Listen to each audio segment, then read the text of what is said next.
première victoire dans cette CAN. On écoute le capitaine Chancel Mbemba au micro de Guillaume Truyet.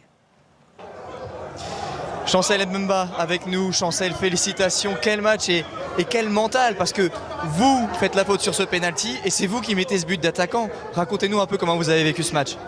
Non, on savait aujourd'hui ça ne va pas être facile. Nous, on a travaillé notre match, on a regardé les vidéos de Guinée, on savait on va les faire. On croyait en nous-mêmes. Et on savait ça ne va pas être difficile, mais grâce à Dieu, on a fait, on a travaillé, on a fait.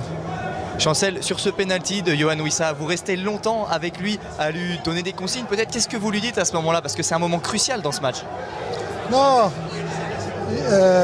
c'est mon gars, je savais parce qu'il a travaillé ça à l'entraînement. Je savais qu'il va marquer. J'ai donné seulement la force, l'énergie de mettre des buts. C'est très important pour nous. Et je dis merci à tous les peuples congolais. Merci à vous parce qu'on a fait. Personne n'y croyait en nous, mais les batailles, ce n'est pas terminé. On va continuer à travailler. On sait très bien, le prochain match, ça va être très difficile. Mais le plus important, on est là. Nul doute que le peuple congolais croit en vous maintenant. Bonne chance pour ces demi-finales. Merci Chancel. Merci beaucoup. La CAN du travail, c'était les mots employés par le sélectionneur. Ce qu'ils ont réalisé aujourd'hui, c'en est la preuve. C'est le travail, il le disait notamment, ils ont fait un travail vidéo, ils ont étudié cette équipe guinéenne. C'est pour ça qu'aujourd'hui, ils les ont posé énormément de problèmes. La Guinée a eu du mal à exister dans le jeu, dans les phases de transition, même pas parce que cette équipe congolaise a mis son bloc en place, savait que cette Guinée ne procédait pas des côtés, on les a empêchés d'évoluer par les côtés avec des joueurs rapides. Et puis derrière, comme il a dit, moi j'adore Chancel, à chaque fois qu'il parle, j'aime bien écouter parce que c'est un peu la parole d'un sage. Et c'est important d'avoir un capitaine comme ça qui garde toujours l'aspect positif et il transmet cette positivité à ses coéquipiers. Vainqueur en 1968 et 1974, c'est la 5e fois donc, que le Congo se qualifie pour les demi-finales. La dernière fois, c'était en 2015. On écoute l'homme du match. D'après toi, c'est qui? Yohan Wissa? Eh bien oui, c'est lui. On l'écoute au micro de Guillaume Truyet. Avec Yohan Wissa, l'homme du match. Yohan, quelle émotion, félicitations. Quel est votre sentiment après cette rencontre? Beaucoup de fierté. Très ému, voilà. Comme vous savez, c'est notre première victoire vraiment avec la manière. Mais voilà, depuis le début, c'est un travail de longue haleine.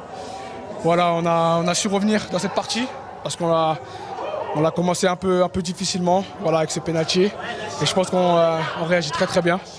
Et derrière, voilà, on déroule. Voilà, cette équipe, elle est fière d'être congolaise, fière de donner le maximum sur le terrain et on l'a vu encore ce soir. Yohan, c'est vous qui transformez le penalty. Cédric en avait raté un, Cédric Bakambu, votre coéquipier contre le Maroc. Est-ce que c'était prévu que ce soit vous qui tiriez ce penalty? Oui, c'était prévu. Le coach a fait le choix de me donner le penalty. Maintenant, voilà, ça n'enlève pas les qualités de Cédric. Aujourd'hui, il a beaucoup pesé. Voilà. Derrière la défense, et, voilà, il a donné l'espace à Simon de venir après. Mais voilà, ce soir, j'ai pris le penalty, j'ai marqué. Très content pour l'équipe. Non, en demi-finale, vous voulez voir qui face à vous? Côte d'Ivoire ou Mali? J'ai pas d'avis à donner. Je sais juste que ça va être un match difficile. Encore une fois, voilà, j'ai un grand respect à l'équipe de la Guinée parce que voilà, on sait à quel point c'est difficile d'être en quart de finale. Maintenant, nous, notre chemin ne s'arrête pas là. On rentre à la maison, profiter avec la famille et rendez-vous mercredi. Bonne chance pour cette demi-finale en tout cas. Merci Yohan. Yohan Wissa, homme du match donc de ce quart de finale. Aujourd'hui, la RDC qui sera donc opposée, vous l'aurez compris, au vainqueur du match entre le Mali et le pays hôte. On écoute le sélectionneur Sébastien Desabre. Avec Sébastien Desabre, coach victorieux. Sébastien, on imagine coach heureux aussi, même si c'était très stressant à la fin. Qu'est-ce qui a fait qu'aujourd'hui, la République démocratique du Congo a décroché sa première victoire dans ce tournoi?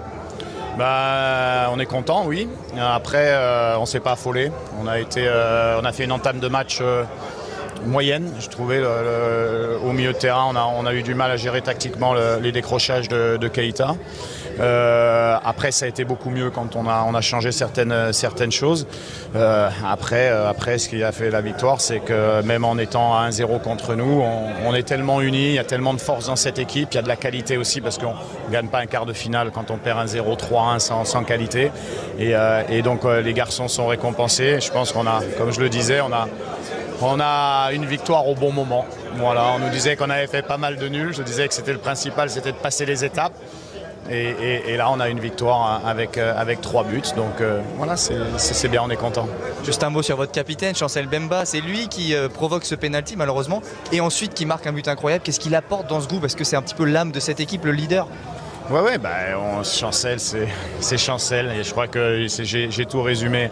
Comme je dis, c'est quelqu'un qui est extraordinaire et puis qui, par le travail, arrive. Bon, là, on parle d'aujourd'hui, mais le parcours de sa vie, c'est fantastique et c'est merveilleux. Et ouais, c'est un signe. C'est lui qui nous remet dans la partie. Aller travailler ses coups de pied arrêtés comme ça. Et c'est vrai que pour un entraîneur, mais comme pour tous les entraîneurs, d'avoir un joueur comme ça, c'est fantastique. Super, bonne chance pour les demi-finales. Merci coach. Voilà la qualification donc de la RDC pour les demi-finales. Dernière réaction au micro de Guillaume Truyer. On va leur dire au revoir aux Guinéens de Kaba Diawara. C'était un dernier hommage aussi à leur rendre parce qu'ils ont fait une belle compétition. On écoute Kaba Diawara. Kaba Diawara qui nous fait l'amitié d'être à notre micro. Merci Kaba. Quelle est votre analyse de cette rencontre? Qu'est-ce qui a manqué aujourd'hui à la Guinée? J'ai envie de dire l'efficacité, parce qu'on a la balle du 2-1 et même au-delà de ça, on marque les premiers, donc on doit les faire douter un petit peu plus, on doit résister au moins jusqu'à la mi-temps.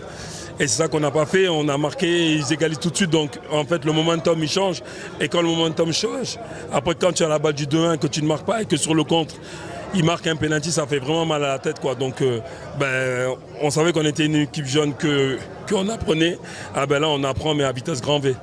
Qu'est-ce qu'il faudra faire sur les prochaines compétitions, gagner en expérience pour éviter ce genre d'écueil face à une autre équipe dans la compétition? Exactement. Le projet, c'était de rajeunir l'équipe. Et donc, on l'a fait. On a vu sur les premiers matchs, on n'avait pas les anciens. Donc, on a joué avec l'équipe jeune. Donc, je pense que ces jeunes-là, on peut vraiment bâtir là-dessus. Après, on n'a pas eu de chance parce que Serhou était blessé pratiquement tout la CAN. Donc, on ne l'a pas eu. Donc, je pense que l'année prochaine, il sera là et il nous fera du bien, c'est clair. On vous souhaite bonne chance dans cette prochaine CAN et dans les prochaines aventures avec la Guinée. Merci beaucoup, Kaba. Merci beaucoup. Il a raison, c'est dès l'année prochaine, la Coupe d'Afrique des Nations. Il paye pour apprendre aujourd'hui, mais pourquoi pas effectivement réaliser quelque chose demain. Exactement, il a un groupe jeune, comme il a dit. Je pense que l'année prochaine, ils vont encore monter en puissance, en intensité. De l'expérience aussi avec cette compétition pour la plupart, pour les jeunes joueurs qui découvraient la compétition cette année. Donc la République démocratique du Congo, le Nigeria sont donc qualifiés pour le dernier carré. Les